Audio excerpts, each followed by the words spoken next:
Hello दोस्तों, नमस्ते, प्रणाम। माया, मैं कंचन कंचन ब्लॉक 855 पे आप लोगों का स्वागत है। एक बहुत ही सुंदर और मज़ेदार कहाँ रवा गीत लेकर के आई हूँ। कैसे लगेगा कमेंट बॉक्स में ज़रूर बताएगा। गीत अच्छा लगेगा तो लाइक शेयर सब्सक्राइब करेगा, फॉलोज के साथ सपोर्ट करेगा और लास्ट वाली कड़ी आप लोग ज़रूर सुनिएगा, तभी गीत का आनंद मिलता है। और चाहिए पहले वाली कड़ी नहीं सुनिएगा, मगर लास्ट वाली ज़रूर सुनिएगा, तभी गीत का आनंद मिलेगा आप लोगों को।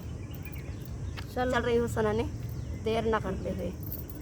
झपकेदार कजरा ना दे बौराजा, झपकेदार कजरा ना दे बौराजा, ना दे बौराजा हो ना दे बौराजा, झपकेदार कजरा ना दे बौराजा, झपकेदार कजरा ना दे बौराजा।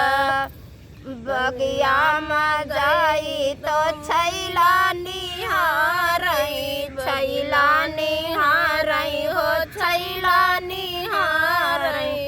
बगिया में जाई तो छैला निहारई, छैला निहारई हो छैला निहारई।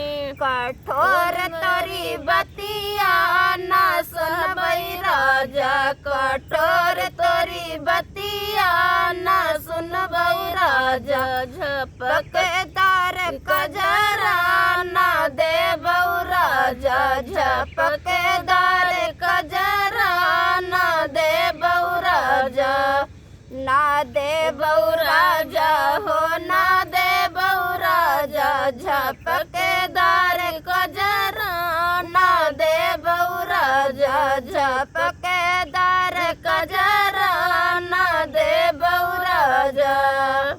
अंगना में जाई तो देवरानी हारई, देवरानी हारई हो देवरानी हारई। अंगना में जाई तो देवरानी हारई, देवरानी हारई हो देवरानी हारई।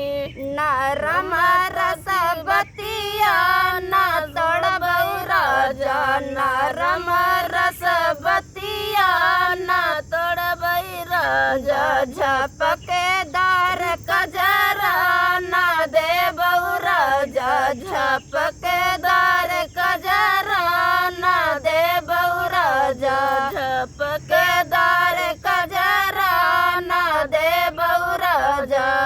ना दे बौराजा हो ना दे बौराजा, झपकेदार कजरा ना दे बौराजा, झपकेदार कजरा ना दे बौराजा।